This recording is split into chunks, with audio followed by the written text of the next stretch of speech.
Last वाला diagram कौन सा बेटा? गुड इवनिंग बेटा।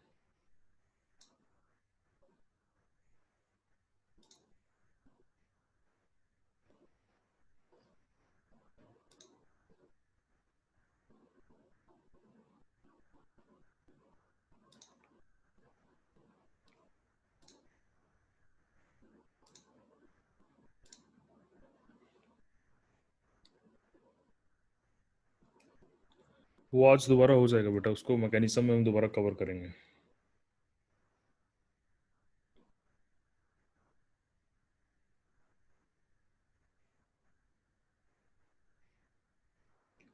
चलिए, तो लास्ट टॉपिक तक हम एक बार क्विक रिवीजन ले लेते हैं। जो आपका डाउट है वो अभी मैकेनिज्म हम करेंगे, उसमें सोल्व हो जाएगा आपका doubt. Transcription, what is transcription? Transcription is the formation of mRNA from the DNA.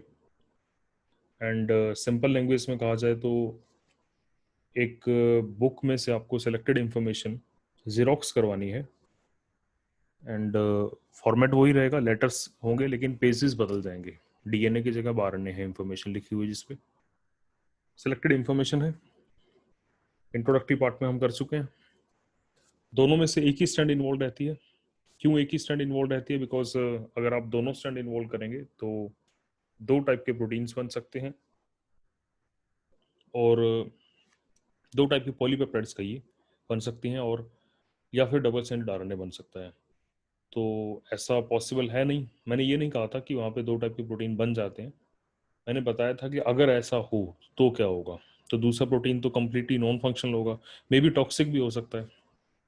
फिर हमने template and non template strands के बारे में पढ़ा कि जिसके पास इंफॉर्मेशन रहती है that is known as coding strand. That strand is known as coding strand, and the opposite to coding strand is known as template strand. जिसको टेम्पलेट बनाओगे तो कोडिंग की इंफॉर्मेशन आपके पास बाहर आएगी।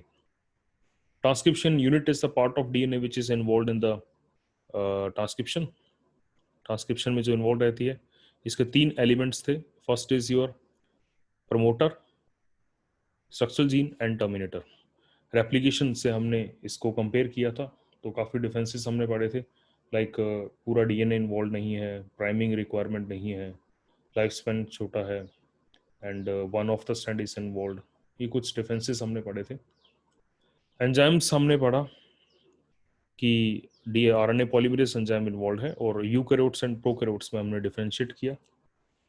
प्रोकैरियोट्स में एक ही एंजाइम है, alpha two beta beta dash omega sigma की सब यूनिट्स के साथ। बट आपका जो प्रोकैरियोट यूकैरियोटिक है उसमें तीन टाइप के आरएनए पॉलीमरेजेस मिलते हैं। ठीक है, तो यहाँ तक हम लास्ट लेक्चर में डिस्कस कर चुके हैं। एंड मैकेनिज्म की अगर हम बात करें तो कुछ कुछ प्रोसेसेस ये चलेगा, बिकॉज आप सब जानते हैं कि ट्रांसक्रिप्शन में, फिर बता देता हूँ, ट्रांसक्रिप्शन के केस में क्या है। Let suppose this is your DNA. अगर ये आपका पूरा का पूरा डीएनए है तो इन्फॉर्मेशन यहाँ से स्टार्ट हुई है, यहाँ पे ख़त्म हुई है। तो सिर्फ इतने ही डीएनए को क्या किया जाएगा? ओपन किया जाएगा। सिर्फ इतना ही डीएनए क्या कर लिया जाएगा? ओपन करवा लिया जाएगा, और उसकी इंफॉर्मेशन को कॉपी कर लिया जाएगा। कॉपी किस पे किया जाएगा? आरएनए के ऊपर, और उस आरएनए को वापस बाहर ले जाके उससे प्रोटीन बनवा लिया जाएगा। This is the process. पहले इनिशिएशन होगी, आरएनए पॉलीमरेज बाइंड करेगा। आरएनए पॉलीमरेज बाइंड करने के बाद इलोंगेशन होगी, आरएनए बनेगा, और फाइनली आरएनए बनने के बाद टर्मिनेशन होगी, प्रोसेस को टर्मिनेट कर दिया जाएगा। मीन्स यहाँ पे भी प्रोसेस तीन स्टेप में चलेगा। कौन कौन से तीन स्टेप में? सबसे पहले इनिशिएशन होगी। इनिशिएशन में क्या होगा? आरएनए पॉलीमरेज बाइंड करेगा, ठीक है। उसके बाद इलोंगेशन होगी, पूरा का पूरा प्रोसेस से आरएनए बनेगा। And third is termination. उसके बाद पूरा प्रोसेस बाइंड अप हो जाएगा, डीएनए वापस रिकॉल कर जाएगा। हाँ जी बिल्कुल, स्ट्रेन डेवलप होगा। स्ट्रेन की भी आप बात करेंगे, सुपर कोइलिंग हो जाती है, उसकी वजह से भी होता है। ठीक है, तो उसकी भी डिस्कशन आज हम करेंगे। Today we will start with the mechanism. तो हेडिंग डालिए मैकेनिज्म ऑफ ट्रांसक्रिप्शन। और इसकी एक एक पॉइंट को आप बहुत ध्यान से समझेंगे, क्योंकि देखो, समझ में आ जाएगा तो सिंपल चीज़ है, कोई ज़्यादा बड़ी मुश्किल चीज़ नहीं है। एंड अगर नहीं समझ में आएगा तो कॉम्प्लिकेटेड भी बहुत है, बच्चों को लास्ट तक नहीं क्लियर होता है।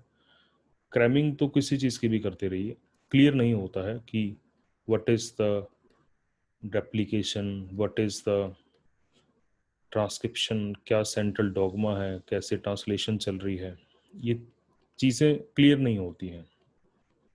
तो इसको बहुत ध्यान से समझिएगा जो आज का प्रोसेस हमारा रहेगा। क्लियर? तो 3 स्टेप्स में हम ट्रांसक्रिप्शन का प्रोसेस पढ़ते हैं। फर्स्ट इज योर इनिशिएशन, पहले प्रोसेस इनिशिएट होगा, इलोंगेशन होगा और फाइनली टर्मिनेट कर जाएगा। I will start with the initiation part. कैसे ट्रांसक्रिप्शन का पार्ट इनिशिएट होता है, इनिशिएशन वाले पार्ट से हम स्टार्ट करते हैं। और उसमें जो पहला हमारा स्टेप रहता है, the first step is binding of RNA polymerase. Binding of RNA, मैं सिंपल लैंग्वेज को भी पैरेलल रखूंगा। हमने जो बुक का एग्जांपल लिया था उसको भी पैरेलल रखूंगा मैं टू प्रमोटर। तो व्हाट इज ट्रांसक्रिप्शन यूनिट, अगर आपको ध्यान हो, ट्रांसक्रिप्शन यूनिट अगर आपने पढ़ी हो तो ट्रांसक्रिप्शन यूनिट ये थी कि जो आपका कंप्लीट डीएनए था उसमें जितना पार्ट डीएनए का किस में इन्वॉल्व है, ट्रांसक्रिप्शन में इन्वॉल्व है, that is known as transcription unit. उस यूनिट के 3 एलिमेंट थे, promoter region, terminator region and the structural gene. 3 element उसके थे, promoter, structural and the terminator part. ठीक है। आरएनए पॉलीमरेज जो एंजाइम ट्रांसक्रिप्शन करवाएगा, आरएनए पॉलीमरेज ये बाइंड करेगा कहाँ पे, प्रमोटर साइट पे। तो इनिशिएशन पे अभी तो आपका जो डीएनए है वो भी कैसा है, डबल स्टैंडर्ड फॉर्म में है, उसे भी तो आप ओपन करेंगे क्योंकि चाहे रेप्लिकेशन हो चाहे आपकी ट्रांसक्रिप्शन हो, उसके लिए डीएनए को ओपन करना ही पड़ता है। सबसे पहला स्टेप जो हम डिस्कस कर रहे हैं that is the binding of RNA polymerase to the promoter site. कल भी मैंने इसका सिग्निफिकेंस बताया था कि रेप्लिकेशन में तो पूरी बुक जीरोक्स करनी है, लेकिन ट्रांसक्रिप्शन में आपको सिलेक्टेड इन्फॉर्मेशन चाहिए। तो इन्फॉर्मेशन स्टार्ट कहाँ हुई है और इन्फॉर्मेशन खत्म कहाँ हुई है, ये बहुत स्पेसिफिक होता है। फिर हमने बात की थी कि आरएनए पॉलीमरेज को कैसे पता लगेगा कि कहाँ बाइंड करना है, तो इसके हमने पार्ट्स बताए थे। आरएनए पॉलीमरेज जो एंजाइम है, अगर इसके पार्ट्स की बात करें तो you look at the diagram, there are different parts. Alpha 2 2 unit alpha की है, beta, beta dash, omega, this is the core enzyme. ये आपका है कोर एंजाइम क्योंकि इसमें सिग्मा फैक्टर नहीं है। और अगर आप इस एंजाइम के साथ सिग्मा फैक्टर को भी जोड़ देते हो तो that is known as holoenzyme, उसको बोला जाता है होलो एंजाइम, अगर आप सिग्मा को भी साथ में अटैच करते हो। ठीक है। तो सिग्मा सिग्मा फैक्टर क्या करेगा, सिग्मा फैक्टर प्रमोटर को रिकॉग्नाइज करवाएगा क्योंकि आरएनए पॉलीमरेज के ऊपर सिग्मा फैक्टर रहता है, उसका काम होता है प्रमोटर को रिकॉग्नाइज करना। मैं फिर बोल रहा हूँ, बार बार ये बात बोल रहा हूँ, अपनी कंसंट्रेशन जो है वो बिल्कुल लेक्चर में रखिएगा। थोड़ा सा भी आप इधर उधर हुए आपका पूरा लेक्चर ऊपर से निकल जाएगा। आरएनए पॉलीमरेज कहाँ, इतने बड़े जीन्स हैं, इतने इतने सारे जीन्स हैं। यूकैरियोटिक जीनोम में तो नॉन कोडिंग इंफॉर्मेशन भी बहुत पड़ी होती है, इतने बड़े जीनोम में कहाँ ढूंढोगे तुम्हारा जीन कहाँ पे है। आरएनए पॉलीमरेज का सिर्फ काम है ट्रांसक्रिप्ट करना, उसे उसे पर्टिकुलर लोकेशन पे पहुंचाने का काम करता है सिग्मा वेक्टर। और सिग्मा को भी कैसे पता लगता है कि कहाँ स्टार्ट करना है कहाँ खत्म करना है, it is a particular sequences which are present in the promoter site. हालांकि स्टार्ट यहां से होगी, this is the start point, कल भी हमने पढ़ा था। क्लियर। तो द फर्स्ट स्टेप, मैकेनिज्म से पहले एक पॉइंट और लिख लीजिएगा, ये भी इंपॉर्टेंट है कि जो प्रिंसिपल प्रिंसिपल जो है for RNA replication is the same, complementarity, same as that of replication. जो डीएनए रेप्लिकेशन का प्रिंसिपल था, जो उसको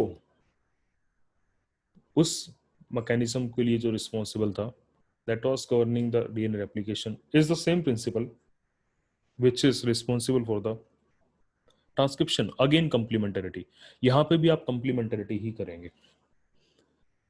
सबसे पहला स्टेप हुआ binding of RNA polymerase to the promoter.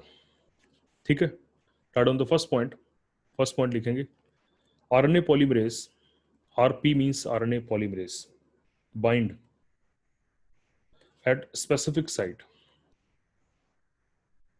और उस साइट का नाम है प्रमोटर साइट। फर्स्ट पॉइंट, उस साइट का नाम क्या है? Promoter site. ठीक है, what is a promoter site? Promoter site को ट्रांसक्राइब नहीं किया जाता। Promoter site is 20 to 200 base pair long upstream element, upstream element। अब ये डाउनस्ट्रीम एंड अपस्ट्रीम एलिमेंट की डेफिनेशन को समझिए। लेट्स सपोज, जैसे मैं अभी बात कर रहा था कि ये आपका डीएनए है, ठीक है, और यहाँ इंफॉर्मेशन स्टार्ट हो रही है, ये आपकी ट्रांसक्रिप्शन यूनिट है, ये आपका डीएनए है, ठीक है, तो ये आपकी ट्रांसक्रिप्शन यूनिट है। लेट्स सपोज इसमें this is the promoter site, ये आपकी क्या है? प्रमोटर साइट है, and this is the terminator site, ये आपकी टर्मिनेटर साइट है, और बीच में this is the structural gene, ये आपका स्ट्रक्चरल जीन है। मीन्स पहली रीडिंग यहाँ से ली जाएगी, this is the start point. तो start point is the 0 point, इससे इधर +1 इधर -1। ध्यान से समझिएगा मैं जो बात बता रहा हूँ। स्टार्ट पॉइंट से नेक्स्ट न्यूक्लियोटाइड, पहला न्यूक्लियोटाइड, स्टार्ट पॉइंट का पहला न्यूक्लियोटाइड +1 मतलब पहला न्यूक्लियोटाइड, ये जो रहेगा मतलब स्टार्ट पॉइंट से आगे जब चल पड़ोगे दिस इज डाउन स्ट्रीम, और अगर आप स्टार्ट पॉइंट से अपोजिट साइड पे चल पड़ोगे -1 -2 -3 दिस इज अप स्ट्रीम। जब आप इधर जा रहे हो स्टार्ट पॉइंट के डाउन स्ट्रीम की तरफ जा रहे हो तो सीक्वेंस चलेगा +1 +2 +3, मतलब ये क्या है? पहला न्यूक्लियोटाइड, दूसरा, फिर तीसरा बेस पे आ जाएगा, और अपोजिट डायरेक्शन में चल पड़ोगे तो that is upstream. In position को ध्यान रखिएगा। What is downstream? Downstream is after the start point, this is the start point, and what is upstream? Before the start point, this is minus, minus में represent किया जाता है। Promoter site के लिए उसने कहा it is 20 to 200 base pair long upstream element. Upstream means start से पहले है, अपस्ट्रीम एलिमेंट है, ठीक है। नेक्स्ट पॉइंट लिखेंगे आप, सीक्वेंसेस। एक और इंपॉर्टेंट चीज है, promoter is provided with some। हम पहली बात तो एक और भी बात ध्यान रखिएगा, हम जो ट्रांसक्रिप्शन का मैकेनिज्म पढ़ रहे हैं ये किसका पढ़ रहे हैं? हम प्रोकैरियोट्स का पढ़ रहे हैं। हमारे सिलेबस में भी प्रोकैरियोट्स का है, प्रोकैरियोटिक मैकेनिज्म पढ़ रहे हैं, यूकैरियोटिक मैकेनिज्म की बात नहीं कर रहा हूं मैं। कुछ जो यूकैरियोट के रिगार्डिंग इंपॉर्टेंट पॉइंट्स रहेंगे वो मैं बीच में डिस्कस कर लूंगा। Promoter is provided with some specific sequences, with some specific sequences, कुछ पर्टिकुलर सीक्वेंसेस है जो प्रमोटर के ऊपर प्रेजेंट होंगे, which are recognised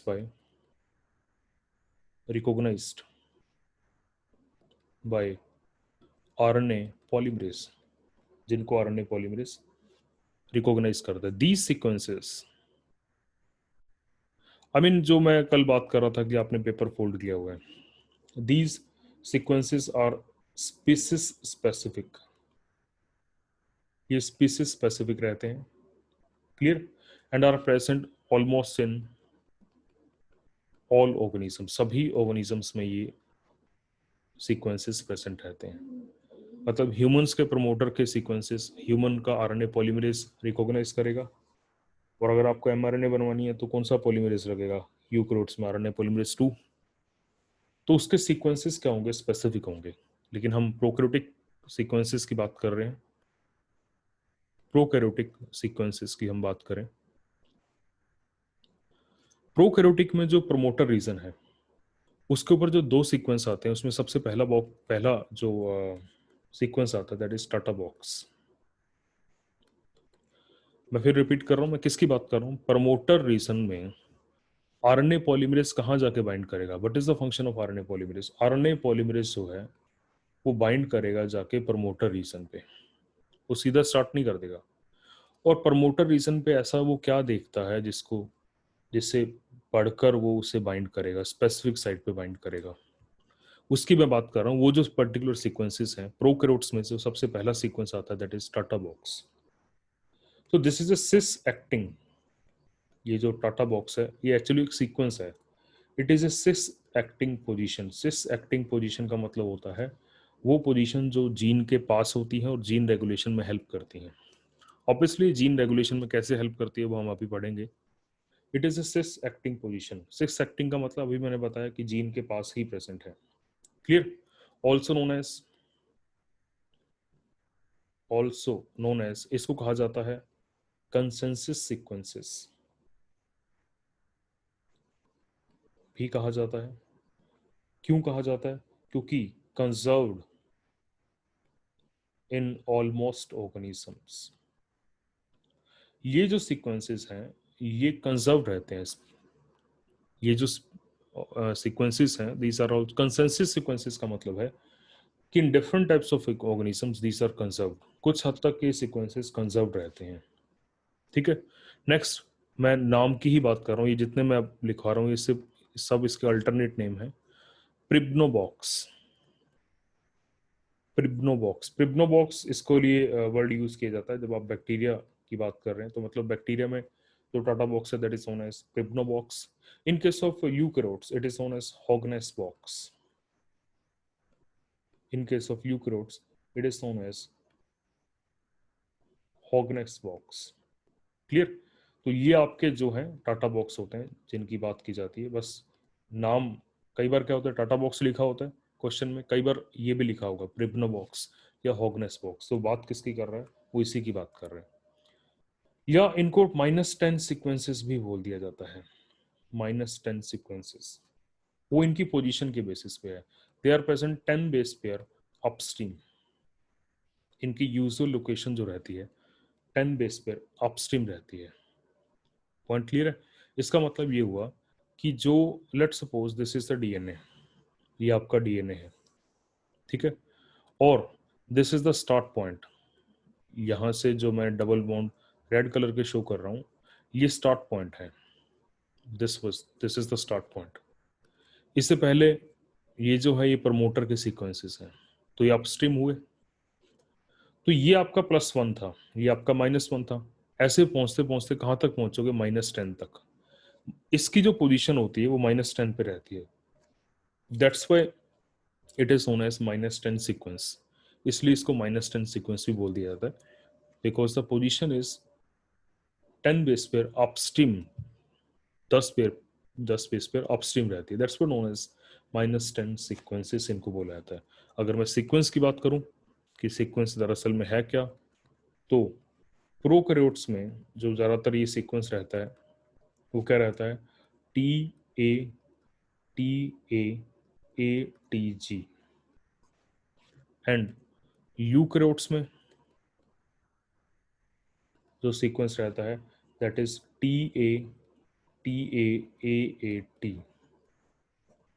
this is the sequence. Clear? So what is this significance? It is the position where, it is the position, क्योंकि AT rich है, आप समझ रहे हैं ये एटी रिच है। इन दोनों का मतलब क्या है? एटी रिच है। Where helix, where helix is dissolve, जहां पे हेलिक्स को डिसॉल्व किया जाता है, मतलब वहां पे डबल स्टैंडर्ड को सिंगल स्टैंडर्ड में कन्वर्ट किया जाता है। अगर आपको ध्यान हो तो हमने डीएनए रेप्लिकेशन में माइनस में पोजीशन में मतलब 9 मर और 13 मर रिपीट पढ़े थे। 9 मर एंड 13 मर रिपीट्स पढ़े थे, और वहां पे भी मैंने बताया था कि जब उसको डिसॉल्व किया जाता है that region is also 80 rich reason.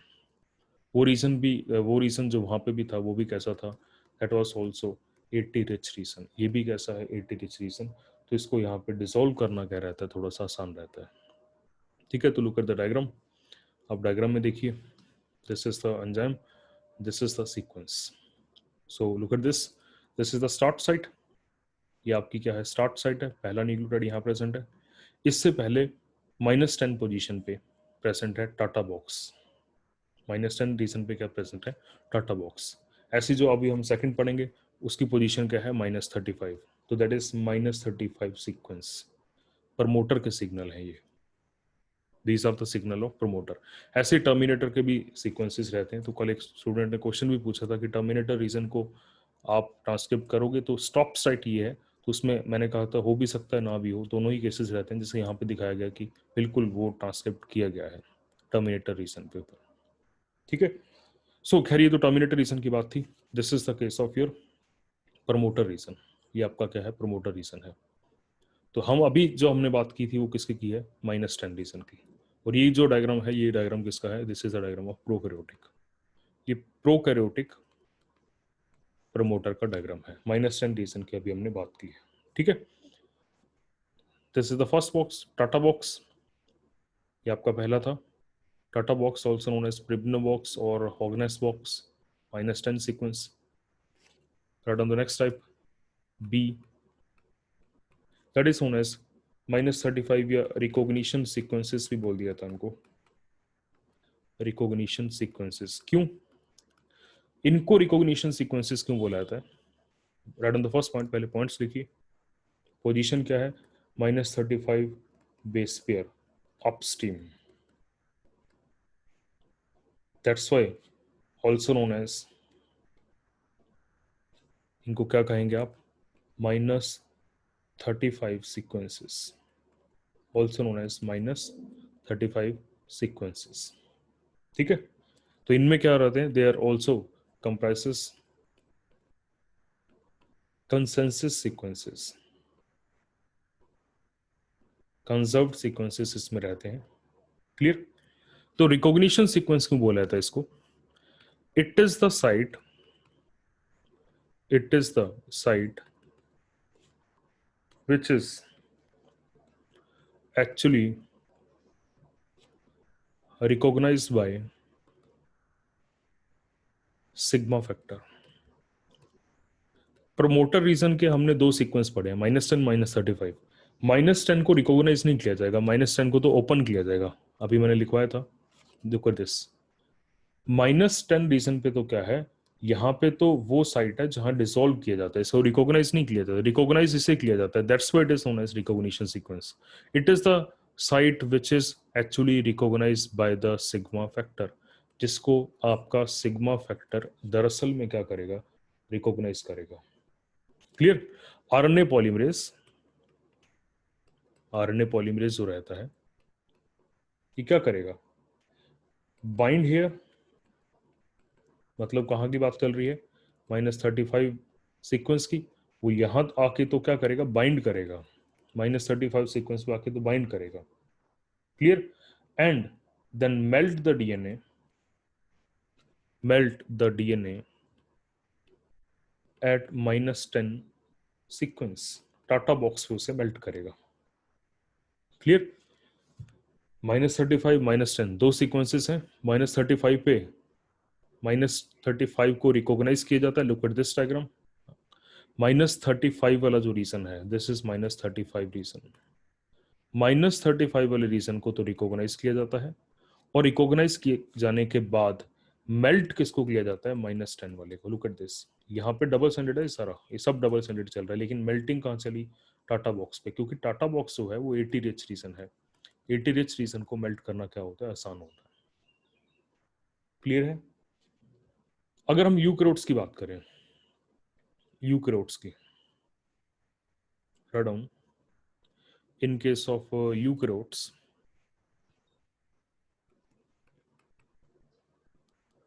तो यूकैरियोट्स में भी ऐसे ही सीक्वेंसेस रहते हैं।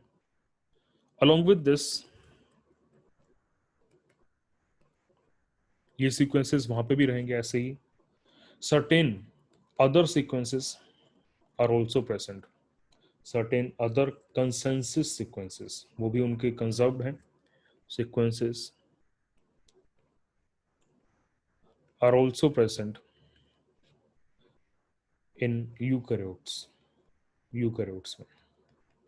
जैसे उनके मैं नाम ही डिस्कस करूंगा, जैसे फॉर एग्जांपल फर्स्ट है आपका UCE, UCE, what is UCE, upstream control element, upstream, वो बहुत कॉम्प्लिकेटेड है और शायद इसलिए भी हमारे सिलेबस में वो नहीं आती। सीक्वेंस रहता है -45 टू +20, तो डाउन स्ट्रीम भी चले जाते हैं। This is for RNA polymerase 1। For RNA polymerase 1। ठीक है, तो कोई ये भी कोई वो नहीं है कि हमेशा डाउन अपस्ट्रीम रहते हैं, डाउनस्ट्रीम भी चले जाते हैं, जैसे इस पोजीशन में आप देख रहे हैं डाउनस्ट्रीम चले गए हैं। ठीक है, ऐसे ही है INR sequences, INR sequences, INR sequences, initiator sequences, initiator sequences, initiator sequences, इनको रिकॉग्नाइज कौन करता है? आरएनए पॉलीमरेज 2, क्योंकि वहां पे आरएनए पॉलीमरेज अलग अलग टाइप के हैं। इसके अलावा CAAT box, CAAT box, GC box, they are for again RNA polymerase 2, RNA polymerase 2 के लिए हैं। ठीक है, तो these are the different other sequences which are present in the eukaryotic transcription. और मैं फिर बोल रहा हूँ यूकैरियोटिक ट्रांसक्रिप्शन हम नहीं पढ़ेंगे, क्योंकि यूकैरियोटिक ट्रांसक्रिप्शन में क्या होता है, ट्रांसक्रिप्शन फैक्टर भी इन्वॉल्व रहते हैं। Eukaryotic transcription also require transcription factors, transcription factors which bind TF, these are known as in short TF, which bind to consensus sequences, वो उनके अपने consensus sequences हैं,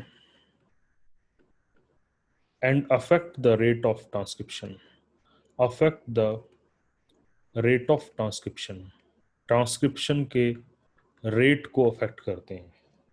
क्लियर? सो ये ट्रांसक्रिप्शन फैक्टर जो हैं ये हम ये प्रोकैरियोट्स में नहीं पढ़ते, इनमें इतना इन्वॉल्व नहीं रहती।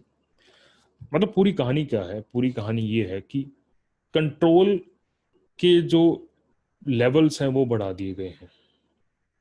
ट्रांसक्रिप्शन को ज़्यादा रेगुलेट करने के लिए, ज़्यादा कंट्रोल में रखने के लिए क्या किया जाता है, कुछ लेवल्स बढ़ा दिए जाते हैं।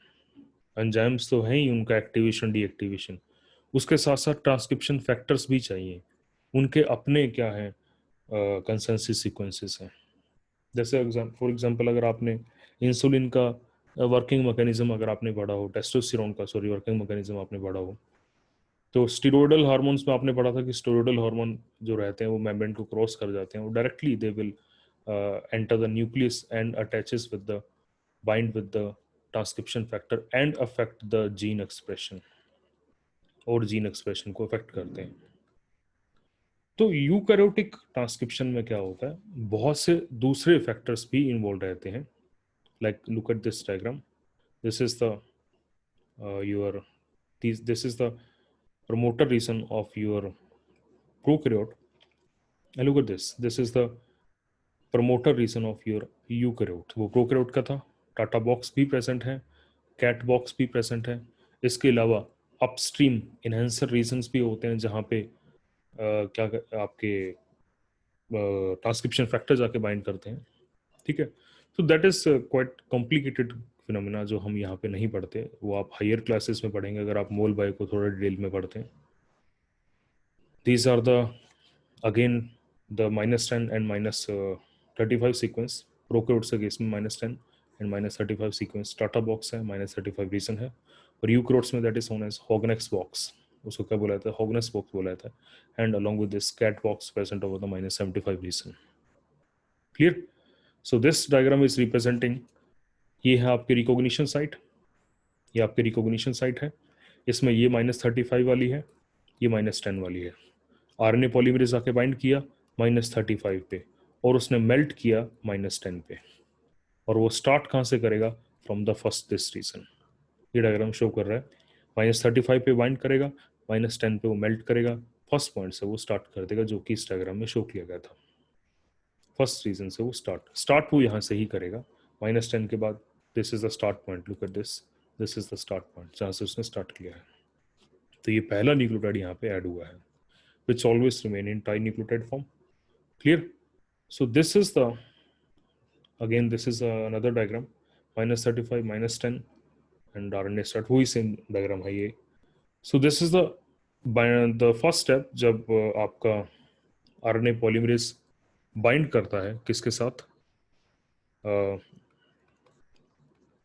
प्रमोटर साइट के साथ। नाउ हम इनिशिएशन के दूसरे स्टेप पे बाइंड करते हैं, मतलब मूव करते हैं, जहाँ पे एग्जैक्टली इनिशिएशन स्टार्ट हुआ, क्योंकि अब तो जाके बाइंड कर चुका है। तो इसमें जो सबसे पहला टर्म आती है that is closed binary complex. Closed binary complex, what is the case of closed binary complex? RNA polymerase, holo enzyme. और जब मैं होलो एंजाइम बोल रहा हूँ, अब मैं बार बार रिपीट नहीं करूंगा, जब मैं होलो एंजाइम बोल रहा हूँ इसका मतलब मैं सिग्मा फैक्टर को साथ लेकर बात कर रहा हूँ। Bind to the promoter site, clear. और क्योंकि अभी डीएनए मेल्ट नहीं हुआ है, अभी सिर्फ वो बाइंड ही हुआ है। पहला जो हमने स्टेप पढ़ा, उस स्टेप में हमने पढ़ा कि वो आके बाइंड कर गया। तो सिर्फ बाइंड कर गया, इट मीन्स मैं इस अगर डायग्राम को प्लॉट करूं तो डायग्राम कुछ ऐसा रहेगा कि ये आपका जो है वो डीएनए है, ठीक है। और इस डीएनए में दिस इज द -35 सीक्वेंस, ये आपका -35 सीक्वेंस है। And this is the -10 sequence, -10 sequence है। और ये है आपका स्टार्ट साइट, यहाँ से आपका स्टार्ट साइट है। तो अभी क्या हुआ है, अभी सिर्फ इतना हुआ है कि -35 रीजन पे आके आरएनए पॉलीमरेज बाइंड कर गया है along with the sigma factor. So this is RNA polymerase holoenzyme, और अभी क्योंकि मेल्ट नहीं हुआ है, so this is close complex, ये क्लोज कॉम्प्लेक्स है, clear. Now it will change to the open complex. अब ये किस में चेंज हो जाएगा? Open complex. What is open complex? When it melt the DNA, जब डीएनए को मेल्ट कर देगा। कहाँ मेल्ट करेगा? अगर इस डायग्राम को अगर हम फर्दर मूव करवाते हैं तो ये -10 रीजन पे सीक्वेंस को क्या कर देगा? मेल्ट कर देगा। This is the case. And this is your enzyme, ये आपका एंजाइम बाइंड किया हुआ है इसके ऊपर। दिस इज द -10 सीक्वेंस जहाँ पे मेल्ट किया गया है, और ये -35 सीक्वेंस है। This is -10 sequence, clear. और यहाँ से आपका जो प्रोसेस है वो यहाँ से स्टार्ट हो जाएगा। मीन्स पहला जो न्यूक्लियोटाइड है वो यहाँ आके ऐड होगा, इस पोजीशन पे आके ऐड होगा। This is the start site, +1 nucleotide. This is known as ternary complex, sorry open complex, इसको बोला जाता है ओपन कॉम्प्लेक्स। और इसके बाद जो तीसरा आता है दैट इज टर्नरी कॉम्प्लेक्स, उसको बोला जाता है ternary complex. when the holoenzyme when the holoenzyme add two nucleotide, 1 to 2 nucleotide, तो इसमें क्या क्या चीजें होंगी? It comprises RNA, DNA hybrid and enzyme complex.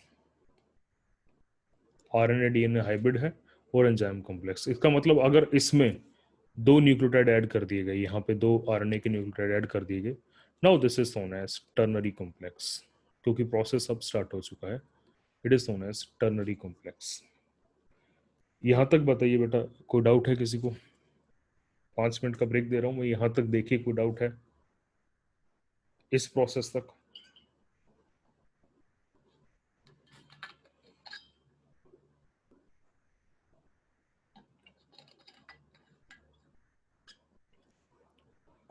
बोलिए बेटा, यहाँ तक कोई डाउट है किसी को?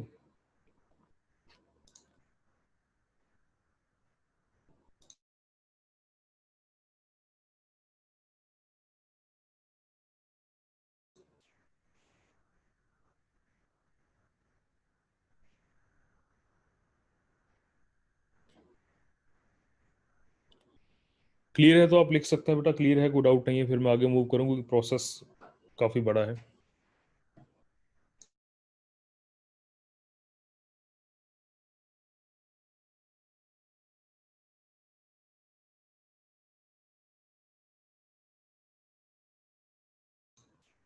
बिल्कुल बिल्कुल, स्पीसीज में तो कंजर्व्ड है ना वो, नेक्स्ट स्पीसीज में ऐसे मतलब नेक्स्ट ऑक्सीजन या जनरेशन में ऐसे मूव करता रहेगा, वो तो कई हजार सालों से कंजर्व्ड है, जैसे हमने हिस्टोन के केस में पढ़ा था।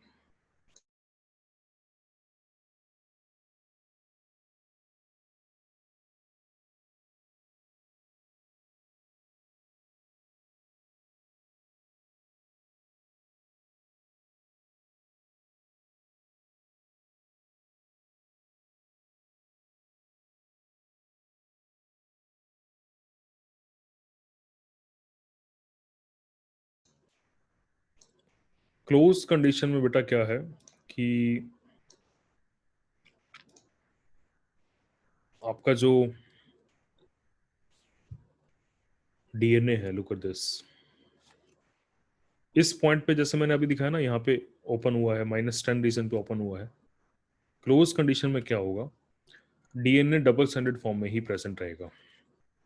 ओपन कंडीशन में इतना पार्ट आप देख रहे हैं, डीएनए का इतना पार्ट किस में चेंज हो गया, सिंगल स्टैंडर्ड में, क्योंकि मेल्ट कर दिया, बीच के जो हाइड्रोजन बॉन्ड थे वो ब्रेक कर दिए गए, तो इतना पार्ट मेल्ट कर दिया गया, that's why this is the open complex, क्योंकि यहाँ पे ओपन कर दिया गया डीएनए को सिंगल स्टैंडर्ड में। This is known as transcription bubble, इसको ट्रांसक्रिप्शन बबल बोला जाता है। अभी है क्या, एक और चीज को भी समझो। अब इस प्रोसेस में है क्या कि मान लो, वही डायग्राम में दोबारा ड्रॉ करता हूँ, ये आपका डीएनए है, ठीक है, ये आपका डीएनए है, और इस डीएनए में लेट सपोज कि इस डीएनए में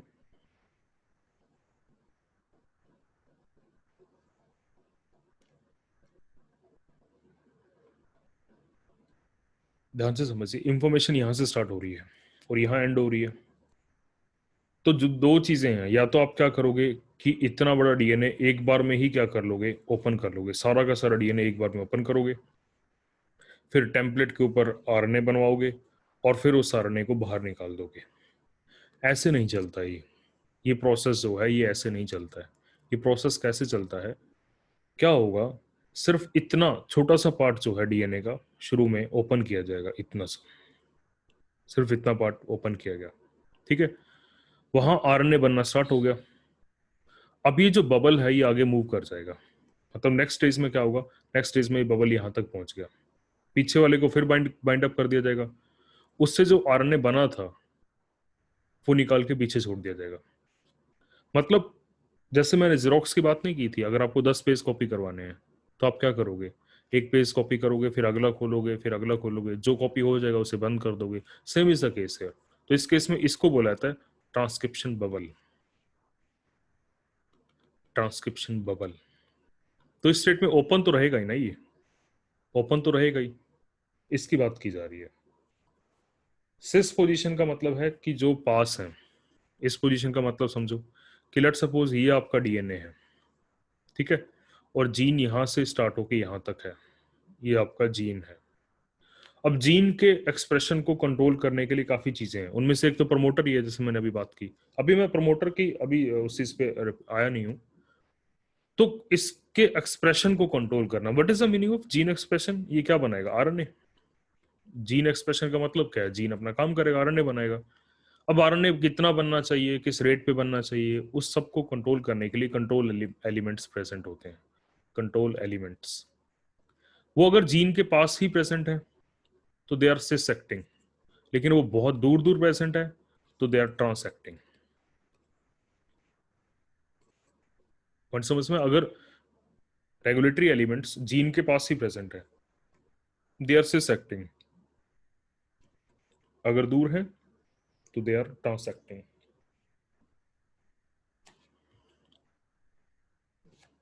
यूसीई, यूसी बेटा अपस्ट्रीम कंट्रोल एलिमेंट, यूसी का मतलब था अपस्ट्रीम कंट्रोल एलिमेंट। जैसे अगर आपका इंफॉर्मेशन यहां से स्टार्ट है, जैसे मैंने कहा ना यहां से इंफॉर्मेशन स्टार्ट है, तो इस केस में क्या होगा, इस एलिमेंट की बात करें तो ये क्या है, अपस्ट्रीम है, तो इसे अपस्ट्रीम कंट्रोल एलिमेंट बोला जाएगा, यूसी।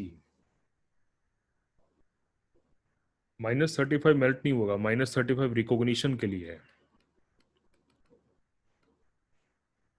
-35 रीजन जो है वो रिकॉग्निशन के लिए है, वो मेल्ट के लिए नहीं है, उसका फंक्शन ही अलग है। मतलब आपकी कहानी में मतलब जो मैं समझ रहा हूँ वो क्या है कि लेट सपोज एक गाड़ी है। अब इस गाड़ी में गेट का फंक्शन एंट्री और एग्जिट का है। ठीक है, तो मैं कहूंगा कि भाई जो गेट है यहीं से गाड़ी खुलेगी, हैंडल को आप खींचोगे और यहीं से गाड़ी खुलेगी।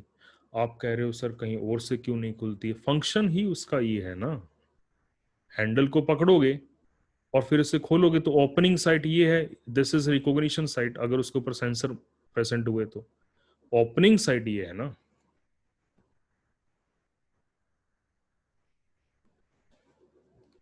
जितना टाइम एक स्टैंड पर आरएनए बन रहा है उस टाइम तक डीएनए के दूसरे स्टैंड को स्टेबलाइज, वो एंजाइम का कॉम्प्लेक्स है। कल मैंने एक डायग्राम बनाया था, अगर आपको ध्यान हो। कल एक डायग्राम आपको बनाया दिखाया गया था, जिस डायग्राम में कुछ ऐसा शो किया गया था। ठीक है, कुछ ऐसा डायग्राम था। तो उस डायग्राम में क्या रहता है, उस डायग्राम में दो साइट्स मैंने शो की थी। These are the two sites. ठीक है, इस डायग्राम में मैंने शो की थी। तो लेट सपोज कि यहाँ से डीएनए एंटर हुआ और ये और फिर ये। ठीक है, ये आपकी थी कौन सी, let suppose template stand, and this is your non template coding stand. ठीक है, तो ये जो साइट है एंजाइम के ऊपर, जो ये साइट प्रेजेंट है, this site will handle the coding stand, ये उसको स्टेबलाइज रखेगी। एक और भी इंटरेस्टिंग पॉइंट है, यहाँ पे हेलिकेज की जरूरत नहीं पड़ती है। डीएनए को ओपन करने के लिए अनवाइंडिंग जो साइट थी वहां पे हेलिकेज अलग से एंजाइम नहीं आता, आरएनए पॉलीमरेज खुद में हेलिकेज की तरह काम करता है। तो इस डायग्राम को टेक्निकली अगर आप देखोगे, सो this is the diagram, you can see, look at this, this is the unwinding. ये आपका क्या है, अनवाइंडिंग चल रहा है। तो इस पॉइंट पे अनवाइंडिंग चल रहा है, अनवाइंडिंग हुआ तो आप देख रहे हैं कि दोनों स्टैंड में से इस पर्टिकुलर पॉइंट पे नॉन टेम्पलेट स्टैंड को हैंडल किया जा रहा है, वहां पे फैक्टर्स प्रेजेंट है जिसको स्टेबलाइज कर रहे हैं।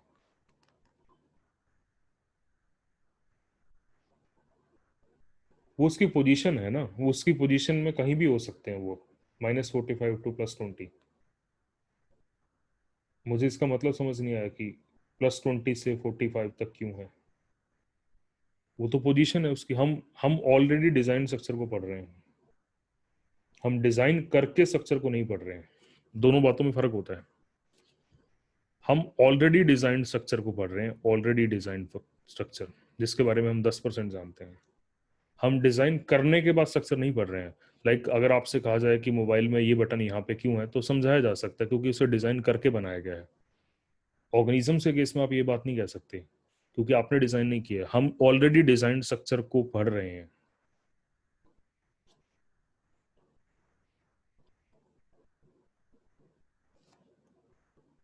क्लियर है? कोई डाउट है बेटा और किसी को? यहाँ तक कंप्लीट हो गया हमारा RNA DNA hybrid ternary complex बन गया है। ठीक है, इससे आगे मूव करता हूँ अब मैं। Head on the next point. What is the next point?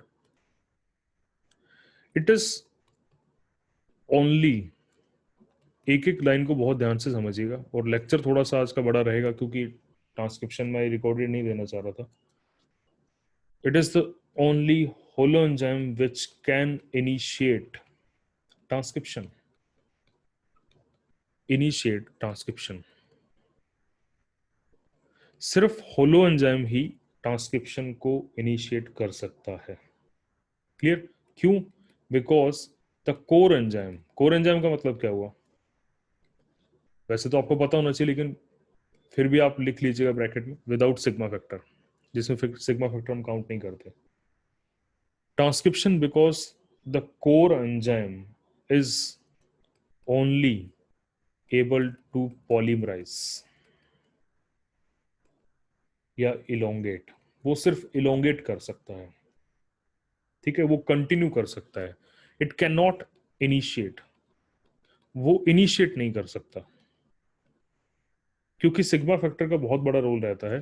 किसको, किस काम में? रिकॉग्निशन में। सिग्मा फैक्टर का एक बहुत बड़ा रोल रहता है रिकॉग्निशन में। तो सिर्फ होलो एंजाइम ही इस प्रोसेस को इनिशिएट करेगा, कोर एंजाइम इनिशिएट नहीं कर सकता।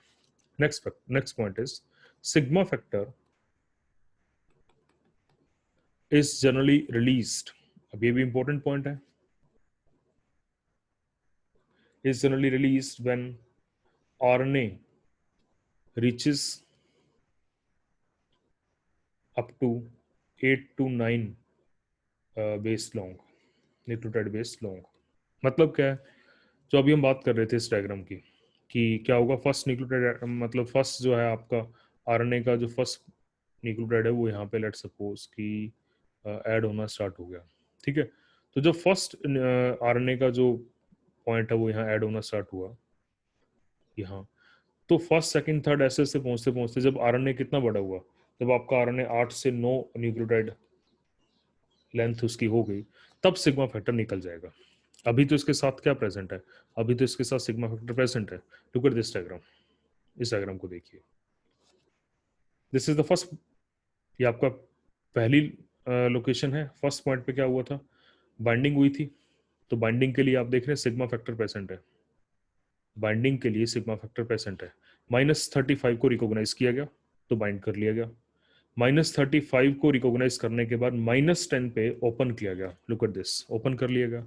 उसके बाद आप देख रहे हैं ग्रीन कलर का आरएनए थोड़ा सा बना, और जैसे ही 8 से 9 की लेंथ का आरएनए बना, सिग्मा फैक्टर को रिमूव कर दिया गया। मतलब अब इलोंगेशन के लिए सिर्फ क्या बचा है, कोर एंजाइम, क्योंकि यही तो उसकी कैपेबिलिटी थी, उसकी कैपेबिलिटी ही इतनी थी, और अब सिग्मा फैक्टर की जरूरत भी नहीं है, अब जो है वो सिग्मा फैक्टर की कोई जरूरत नहीं है। नेक्स्ट इंपॉर्टेंट पॉइंट है, head on the next point, RNA synthesis, रेडम आरएनए सिंथेसिस जब स्टार्ट हो जाती है, is frequently aborted, usually up to 2 or 3 nucleotide long, and this is known as abortive initiation। abortive initiation ऐसा बहुत बार होता है कि आरएनए पॉलीमरेज बाइंड हुआ, 2 या 3 ही न्यूक्लियोटाइड अभी आरएनए के ऐड हुए थे और सब कुछ डीअटैच हो गया, मतलब आरएनए ट्रांसक्रिप्शन का जो प्रोसेस है वो अबॉर्ट हो गया। ऐसा बहुत बार होता है, क्लियर। ये प्रोसेस कब स्टेबिलिटी पे आता है, once a polymerase manage to make RNA longer than 10 nucleotide long या 10 base pair, a stable ternary complex is formed, a stable ternary complex is formed। एक बार 9 से 10 न्यूक्लियोटाइड ऐड हो जाएंगे तब ये जो टर्नरी कॉम्प्लेक्स है ना आपका, तब ये क्या हो जाएगा, स्टेबल हो जाएगा। इसलिए मैंने देखा आपने वो रिमूव भी कब हो रहा है, वो रिमूव भी इतनी देर के बाद ही हो रहा है। शुरू में इनिशिएशन बहुत बार अबॉर्टिव होती है, इसलिए प्रमोटर जो होते हैं ना, प्रमोटर, दैट्स वाई प्रमोटर जो होते हैं उनको हम 2 कैटेगरी में डिवाइड करते हैं। One is a weak promoter. Weak promoter क्या होगा, which support low rate of transcription, जिसका रेट ऑफ ट्रांसक्रिप्शन क्या है, बहुत कम होता है, ठीक है। और एक होता है स्ट्रॉन्ग प्रमोटर। स्ट्रॉन्ग प्रमोटर में क्या होता है, it support high rate of transcription. Philadelphia transcription किसी, फिलाडेल्फिया ट्रांसलोकेशन ध्यान है किसी को, कोई बताएगा व्हाट इज फिलाडेल्फिया ट्रांसलोकेशन?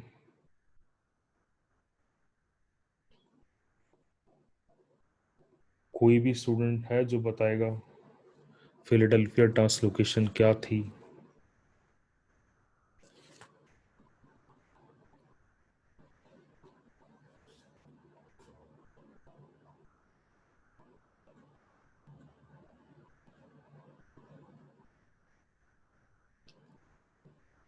बिल्कुल, बहुत बढ़िया, it is the translocation between 22 9।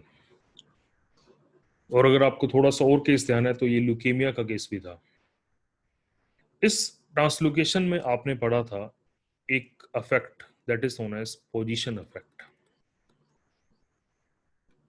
Position effect एक आपने पढ़ा था, उसमें मैंने बताया था कि लेट सपोज ये आपका डीएनए है यहां से लेके यहां तक, ठीक है, ये एक जीन है यहां से लेके यहां तक, और ये उसका प्रमोटर है, promoter of X gene, this is gene x.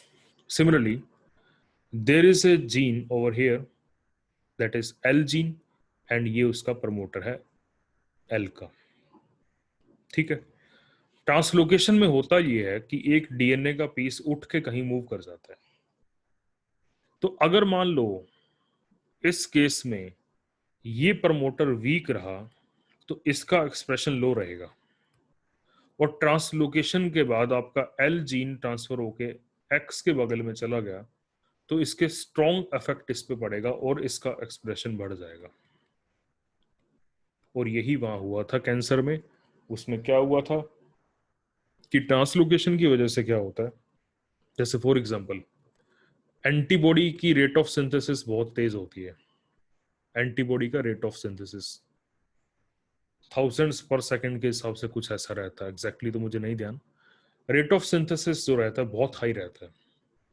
तो एंटीबॉडी का जो जीन रहेगा, आप समझ सकते हैं इसका प्रमोटर कितना स्ट्रांग होगा, जो इतने हाई लेवल पे क्या करवा रहा है, जीन एक्सप्रेशन करवा रहा है, इतने इतने रैपिड रेट पे जीन एक्सप्रेशन करवा रहा है।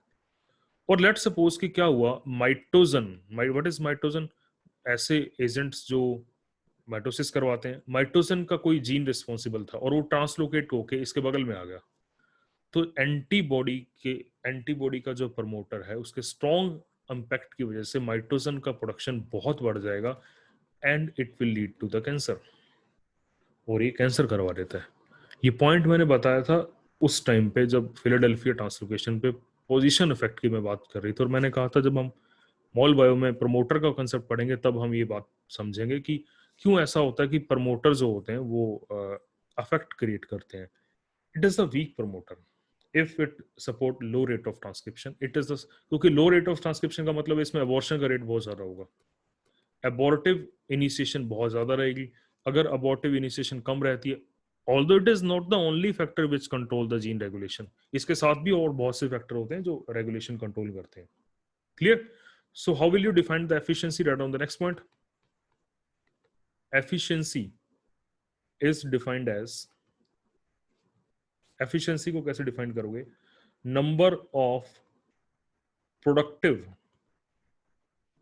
इनिशिएशन पर सेकंड। पर सेकंड में प्रोडक्टिव इनिशिएशन कितनी चल रही है। प्रोडक्टिव इनिशिएशन का मतलब है कि स्टेबल रहा टर्निंग कॉम्प्लेक्स और कंप्लीट हुई, ट्रांसक्रिप्शन कंप्लीट हुई। तो आप एनसीईआरटी उठाओगे ना तो एनसीईआरटी में एक ही लाइन लिखी हुई है कि प्रमोटर, उसमें ज्यादा डिटेल नहीं किया हुआ लेकिन वो एक लाइन में बहुत कुछ बाइंड अप करती है, regulates the basal level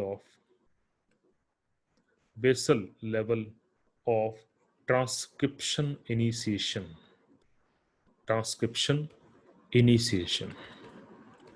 NCERT में सिर्फ इतनी सी लाइन लिखी हुई है और वो इतनी बड़ी महाभारत है, और ये भी इसका एक पार्ट है छोटा सा, ये सिर्फ इसका एक छोटा सा पार्ट है, ठीक है।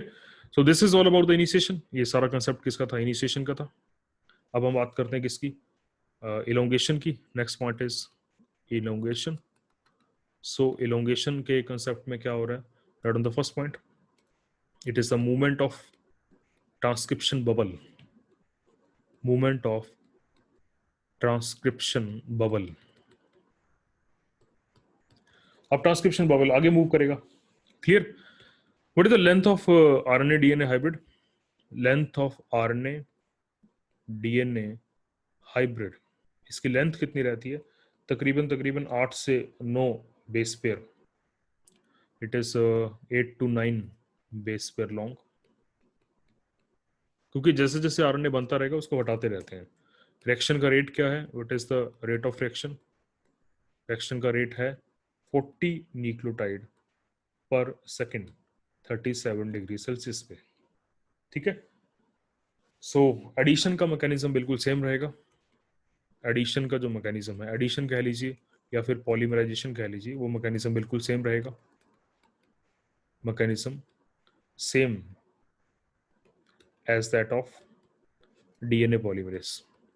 तो डीएनए पॉलीमरेज के केस में हमने वो, एक बार मैं फिर भी बता देता हूँ दोबारा, कि वहां हमने पढ़ा था कि डायरेक्शन क्या होती है, what is the direction 5' to 3' direction. Transcription की भी डायरेक्शन यही रहती है, ध्यान रखिएगा। ट्रांसक्रिप्शन की भी डायरेक्शन जो है वो यही रहेगी। दूसरा फिर हमने पढ़ा था कि वो 3' से 5' का अटैक था। 3' का हाइड्रोक्सिल न्यूक्लियोफिलिक अटैक कर रहा था किसके ऊपर, इनकमिंग जो आपका ट्राइफॉस्फेट रहता है उसके ऊपर न्यूक्लियोफिलिक अटैक करेगा। अल्फा फॉस्फेट के ऊपर 2 ऑर्थोफॉस्फेट निकाल देगा और पॉलीमराइजेशन करवाएगा RNA polymerase. Same is the concept है, सेम कंसेप्ट यहाँ रहता है।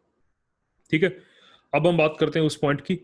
लुक एट दिस डायग्राम, जो अभी एक स्टूडेंट पूछ भी रहा था। लुक एट दिस डायग्राम, ये इलोंगेशन का डायग्राम है। इलोंगेशन में क्या चल रहा है, इलोंगेशन में आरएनए पॉलीमरेज का बबल आगे की तरफ मूव करता रहेगा। सो दिस इज द डायरेक्शन, वो इस डायरेक्शन मूव करता जा रहा है। और आरएनए आप देख रहे हैं, आरएनए बनता हुआ निकलता जा रहा है। आप देख रहे हैं फर्स्ट पोजीशन का न्यूक्लियोटाइड जो ऐड हुआ था वो हमेशा ट्राइफॉस्फेट फॉर्म में रहता है, उसको नहीं बदला जाता, बाकी सबको बदला जाता है। तो जिस डायरेक्शन में मूव कर रहा होता है, मैं जो पॉइंट समझाना चाह रहा हूं, उस डायरेक्शन में पॉजिटिव सुपर कोलिंग होती रहती है और उसके पीछे नेगेटिव सुपर कोलिंग होती रहती है। मतलब जब यहां अनवाइंडिंग चल रही है ना, तो यहां पे भी सुपर कोलिंग का इंपैक्ट आता है। पॉइंट समझ में आया? ट्रांसक्रिप्शन बबल के आगे पॉजिटिव सुपर कोलिंग चल रही होती है, ट्रांसक्रिप्शन बबल के पीछे नेगेटिव सुपर कोलिंग चल रही होती है। As the RNA polymerase, core enzyme कह सकते हैं, मूव फॉरवर्ड, जैसे जैसे वो आगे मूव करता है, it also generate positive super coiling. कहां पे? अहेड, आगे की तरफ। एंड लीव, पीछे क्या कर रहा है? नेगेटिव सुपर कोलिंग, पीछे की तरफ वो negative super coiling behind. Clear? तो वहां पे हमने पढ़ा था कि सुपर कोलिंग को जो सॉर्ट आउट करता है वो कौन सा एंजाइम होता है? आपका टोपो आइसोमरेज एंजाइम होता है। यहाँ पे भी सेम है। और इस प्रोकैरियोट्स में इसका क्या नाम था? That is known as gyrase. It is sorted by gyrase enzyme. जो दरअसल में था कौन सा? वो टोपो आइसोमरेज 2 था। क्लियर? तो टोपो आइसोमरेज 2 गायरेज जो है, ये किसको रिमूव करता है? ये it will remove positive super coiling. ठीक है? And similarly topo isomerase 1, it will remove negative super coiling. ये नेगेटिव सुपर कोइलिंग को रिमूव करता है। ठीक है? So this is the regarding the your elongation. Cordycepin, कई बार क्वेश्चन आ जाता है। Cordycepin is the antibiotic which inhibit the elongation.